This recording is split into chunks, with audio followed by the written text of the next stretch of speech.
Brian Shanahan, thank you. Now, normally big US companies come in and buy up Australian startups, but this time it's gone the other way around. How did it come about? So Wayfair have had a US subsidiary in the Australian market for about 5 or 6 years, but they made a strategic decision to actually focus on the US market. So what they did is they looked for the largest player in Australia, which is ourselves, Temple & Webster, and approached us and thought we'd be a great natural home, if you like, for their local business. So the Americans couldn't compete?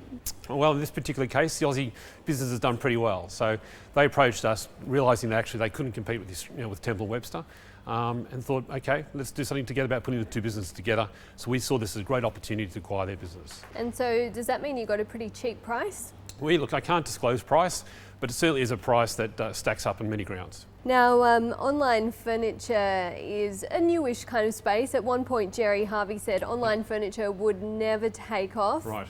What do you think about that now? Well, people used to say that I'm not going to buy clothes online. I want to go and touch it, I want to try it on, I'm not going to buy online. But actually the clothing category is one of the fastest growing category online today. And likewise actually for the furniture and homeware space. People used to sort of say, I'm not going to buy sofas online. But we're selling hundreds of sofas, every month. So it's just going to continue to increase the penetration, I guess, if you like, or the migration from offline spend to online. How is technology changing to make online a more attractive offering? In the old days, actually, it was really hard to get a sense of what the product was like. But these days, with the ways that the great, fantastic photos that are taken of different products, showing the product in situ. So it's not just showing the product by itself on a white background, but actually showing you the product or how it might look like in your home, really helps to inspire the customer.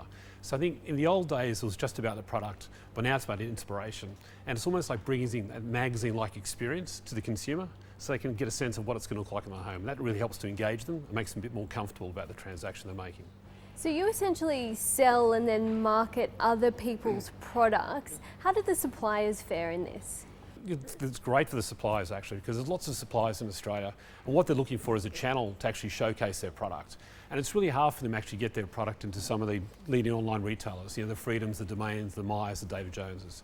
So they're coming increasingly to people like Temple & Webster so that we can put their product in front of actually probably Australia's largest focus group of homeware lovers in Australia. They're putting it to us so that we can actually get their product in front of other consumers. So in terms of the value proposition for suppliers, it's about exposure? Absolutely. We've got over 1 million members on Temple & Webster.